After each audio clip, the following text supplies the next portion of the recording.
देखिए, राधे से कनेक्ट होने के बाद ही मुझे ये बातें समझ आई है कि जो आपकी पीठ के पीछे आपका है ना, वही एक्चुअली आपका है। तो आपको ज्यादा उम्मीद तो रखिए मत, है ना। भले ही वो रिश्तेदारी हो, दोस्तों को तो छोड़ ही दीजिए, सखियां सखाई को तो छोड़ दीजिए, रिश्तेदारी में रहती है ना। हाँ, और फैमिली तो फैमिली है। तो इतना ज्यादा मत सोचिए कि आपको कौन क्या कह रहा है, कौन लोग आपके नहीं है, मतलब जो आपके पीछे बोल रहे हैं ना, मोटी मोटी बात है ना, समझ लेते हैं। जो आपके पीठ के पीछे बोल रहे हैं ना, वो एक्चुअली आपके पीठ के पीछे रहने लायक ही है। वो आपके मुंह पे आ ही नहीं सकते, उनमें इतने गट्स ही नहीं है, उनमें इतने संस्कार ही नहीं है कि वो आपके मुंह पे आके बोले। और वो शायद इतने ही झूठे भी हैं शायद, है ना। अगर उनमें इतनी सी भी सच्चाई होती तो मुंह पे आके बोलेंगे ना आपको, है कि नहीं। मुंह पे आके बोलेंगे ना, तो फिर ऐसे लोगों के लिए भी क्यों परेशान होना, क्यों उनको एक्सप्लेनेशन देनी और क्यों उनसे उम्मीद रखनी। वो पीछे, वो इसीलिए आपके पीछे, क्योंकि वो आपके आगे आने के लायक ही नहीं है। तो इतना ज्यादा मत सोचिए इस बात से, ठीक है। वो बैठे हैं ना जवाब देने के लिए, आप थोड़ी ना जवाब दे पाएंगे। मेरे साथ है ना, देखिए, मेरी तो रिश्तेदारी ने किया था ये मेरे साथ। तो मैं ज्यादा खुल के तो बताऊंगी नहीं ये बात, थोड़ा आपकी एकदम स्ट्रेट रिश्ता था मेरा उनसे। मतलब जैसे होते हैं ना, बहुत सारे रिश्ते होते, शादी के बाद हुआ था ये मेरे साथ। तो मैं कोई बिजनेस है ना कर रही थी ऑनलाइन, और खाली टाइम पास के लिए, क्योंकि मैं स्पीच एंड हियरिंग में थी, फिर कान्हा हो गया, मुझे नहीं जा सकती थी मैं कहीं पे, और मैं बहुत है ना फ्रस्ट्रेटेड रहना शुरू हो गई थी, क्योंकि काम करने की आदत थी। आई वॉज लाइक ओनली 21 22 जब से मैंने प्रैक्टिस शुरू कर दिया था स्पीच एंड हियरिंग का। All the way from Sonipat to Delhi जाना, ट्रेवल करना, that hard work that I had already started when I was 21 years old। तो वो एकदम से घर पे बैठना और सिर्फ कान्हा को देखना, या फिर हेल्पर्स को बताना ये करो करके ना, तो मैं बहुत लाइफ में ये हो गई थी क्या। पर हाँ, मैं मतलब वो काम मैं कर टाइम पास के लिए रही थी। तो हमारे कोई ना रिलेटिव हैं, तो मेरे मम्मा और वो करके मिले किसी म्यूचुअल प्रोग्राम में, जैसे किसी के फंक्शन पे। तो मम्मा ने उनको बोला, हाँ भाई अभी तो वो ये कर रही है, और ईश्वर के आशीर्वाद से बहुत अच्छा चल रहा है उसका। ज्यादा वो सब तो करती नहीं है, पर हाँ जितना उसका सामान आता है सेल हो जाता है। XYZ करके मम्मा ने बड़ी तारीफ कर दी। अब भाई मम्मा तो उनको अपना मान रही थी, मम्मा को थोड़ी ना पता था भाई इसका दिल मेरी बेटी के लिए काला है। मम्मा ने तो अपना मान करके बोल दिया। तो उनको उनको सांप लौट गए। तो उनकी जो तीसरी बेटी थी ना, वो मुझसे बहुत खार खाती थी, मुझसे छोटी थी, 9 साल छोटी थी। या वो तो बड़ी परेशान हो गई कि मैं शादी के बाद इतनी खुश कैसे हूँ, क्योंकि उन्हीं की बेटी ने बोला था एक बार मेरी कुंडली देख करके, उसने सीखा वीखा था कि दीदी आपकी शादी तो 1 साल भी है ना रुकेगी नहीं। मैं बोली अच्छा। तो मैंने कहा रुक गई तो बोली रुक गई तो पार्टी। तो मैंने कहा ठीक है, अगर मेरी शादी 1 साल से ज्यादा रुकी तो तुझे मैं फॉरेन का ट्रिप पूरा स्पॉन्सर करके दूंगी। तू 1 महीना जाकर के यूके US जहां तू रहना चाहे, सारा खर्चा तेरा मैं है ना उठाऊंगी। तो ईश्वर के आशीर्वाद से कॉन्फिडेंस हमेशा ही मेरा अच्छा था।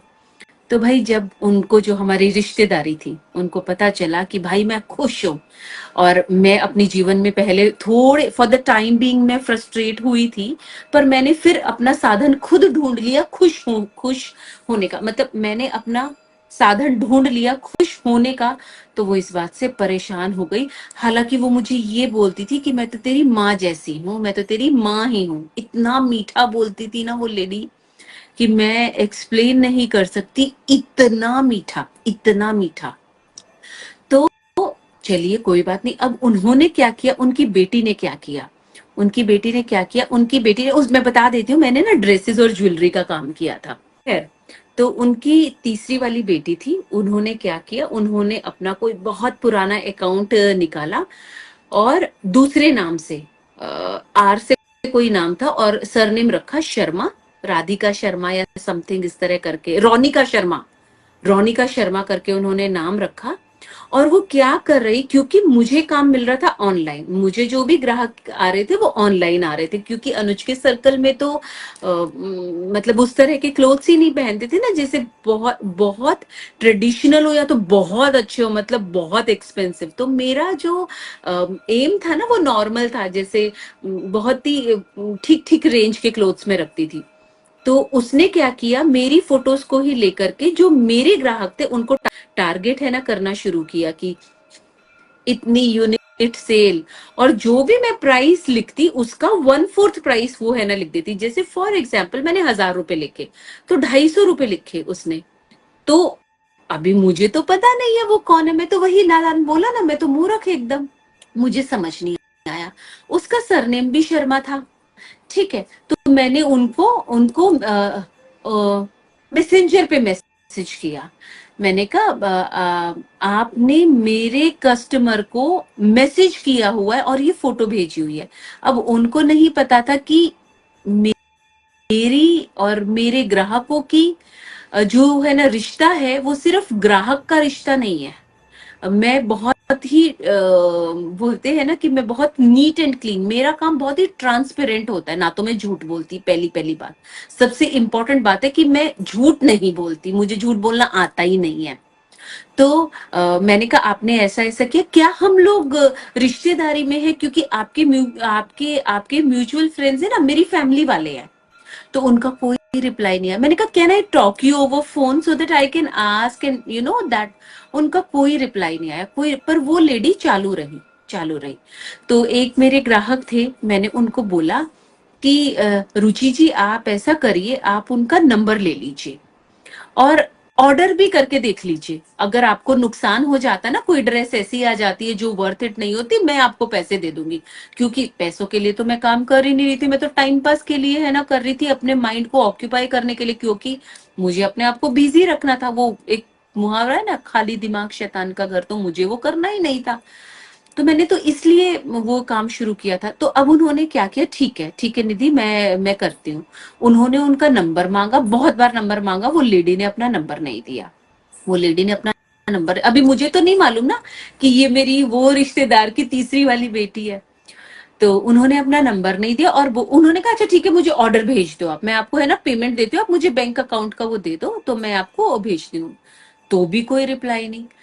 तो फिर अब फॉर्चुनेटली ना देखिए वो टाइम पे भी जो टाइम के हेड है ना वो अनुज के खासम खास मित्र हैं, खासम खास।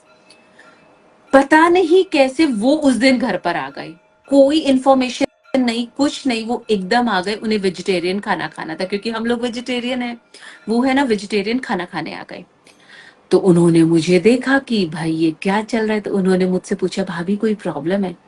तो मैं बोली भैया नहीं, कोई ऐसा नहीं, ऐसे ऐसे कोई तो भी है कि रोनिका शर्मा, मुझे समझ नहीं आ रहा है क्या।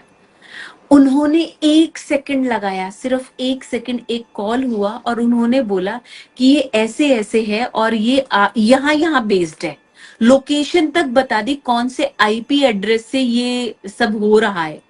मतलब जस्ट 5 मिनट्स अवे सारी डिटेल्स मेरे पास आ गई। उन्होंने कहा ये रे भाभी आप परेशान मत होइए। और फिर मुझे पता चला कि ये तो जिन्हें मैं अपना सगा, मतलब खून का रिश्ता है मेरा उनसे। मुझे हंसी आ रही है आज, उस दिन मुझे आग आग लगी पड़ी थी, उस दिन मुझे आग लगी पड़ी थी, आज मुझे हंसी आ रही है। मैं हैरान रह गई, मतलब उस लड़की के लिए मैंने क्या नहीं किया, उनकी मम्मी के लिए मैंने क्या नहीं किया। उनके घर पे जाकर के मैंने अपने घर की तरह काम किया, जैसे मैं हम अपने घर पे काम होते हैं ना कितने सारे काम, इससे मैंने काम किया। मैंने कभी भी ऐसा नहीं सोचा कि वो मेरी मम्मी नहीं है, मैंने इस तरह से। और उनकी बेटी ने ये किया मेरे साथ। तो भैया गुस्सा तो मुझे बहुत आ रहा था। तो अनुज ने मुझे एक बात के लिए रोका, मुझे मन था कि मैं उसको फोन करूं और बहुत सुनाऊं, मतलब हद से ज्यादा सुनाऊं उसको, और सामने ही आ जाए तो मतलब कर ही दूं काम। पर अनुज ने मुझे एक ही बात है ना बोली कि देखो तुम क्या ही बोल दोगी उनको, अब शब्द से ज्यादा क्या ही बोल दोगी फोन पे, है कि नहीं। उन्हें फोन करने की जरूरत नहीं है, तुम्हारा जो भाव है महादेव में, अपने महादेव में भाव रखो, क्योंकि वो खुद भी महादेव की भक्त है। महादेव उनको छोड़ेंगे नहीं। और, उनके साथ जो उसके बाद हुआ वो मैं यहाँ पे साझा कर नहीं है ना पाऊंगी, पर हाँ उनके साथ कुछ ऐसा हुआ जिससे पूरे खानदान की बड़ी इंसल्ट हुई। पूरे खानदान की, मतलब पूरी फैमिली की बड़ी इंसल्ट हुई। हालांकि मैंने तो महादेव से ये नहीं नहीं मांगा था, मैं खाली चुप रही थी, मैंने कोई आंसर नहीं दिया था, मैं चुप रही थी। अनुज ने मुझे सिखाया था कि कुछ मत बोलो, क्योंकि उसकी लाठी में आवाज नहीं होती। तो देखिए, अब सोचने की बात है किस तरह महादेव ने अपनी लीला करी कि वो भैया घर पे खाना खाने आ गए और उन्होंने मुझे परेशान देखा, और किस तरह से मुझे सब कुछ ये पता चल गया सेकंडों में, मतलब सेकंडों में कैसे महादेव ने मेरी प्रॉब्लम को हर लिया। तो मैं इतनी शॉक्ड रह गई, और आपको विश्वास होगा उसके बावजूद भी अब मैंने तो बात छोड़ दी अभी, क्योंकि मेरी तो शादी होगी। और मेरी मम्मी, जैसे मेरा स्वभाव है ना, मेरी मम्मा भी ऐसे हैं, मेरी मम्मी ने भी किसी से कोई एक्सप्लेनेशन नहीं ली। तो हमारी दूसरी जो रिलेटिव है म्यूचुअल, अब मैं उनके घर गई, ऐसे ही रैंडम शादी के बाद उन्होंने बुलाया कि घर आना बच्चे, तो मैं गई, तो कोई बात हुई, तो वो यही बात फिर से है ना निकल गई। तो उन्होंने मुझे व्यंग्यात्मक रूप में बोला कि हजारों ऑनलाइन साइट खुली हुई हैं, अगर XYZ ने भी खोल लिया तो उसमें तुझे क्या प्रॉब्लम हो रही है। तो आप सोच के देखिए नीचता की हद। जिन्हें मैं माँ जैसी मान रही थी, उन्होंने रिश्तेदारी में कितनी गलत बातें फैला दी कि मैं उनकी तीसरी बेटी से चिढ़ रही हूं कि वो ऑनलाइन बिजनेस क्यों कर रही है। भैया मैं क्यों चिढ़ूंगी, तुम हो कौन, मैं तुम्हारी रिश्तेदारी हूँ। मैं तो, अगर तुम मुझसे पूछोगी, बल्कि मैं तो तुम्हें एड्रेसेस दूंगी कि भैया यहाँ से ले लो, इनके पास सस्ता मिलता है, इनका फैब्रिक भी अच्छा है। वो तो तुम ही मेरे लिए नेगेटिव सोच रहे हो ना, मैं तो नहीं सोच रही, मेरे मन में तो वो बात भी नहीं है। और शायद यही सब देख करके महादेव ने मेरा साथ दिया था। तो ये बातें है ना, मुझे अब समझ में आती है कि जब आप जवाब नहीं देते ना, तो आपके ईश्वर जवाब देते हैं, और वो ईश्वर जवाब देते हैं जो उस समय पे आपको दिख रहे होते हैं, जिनसे आप बात कर रहे होते हैं। और महादेव जी तो मेरे पिता थे, पिता हैं, पिता रहेंगे, मतलब वो मुझे कभी संकट में देख ही नहीं सकते। तो देखिए कितनी सुंदर लीला है कि आप अपना, अगर किसी को मानते हैं तो जरा सोचिए, देखिए क्या रियली वो आपके अपने हैं।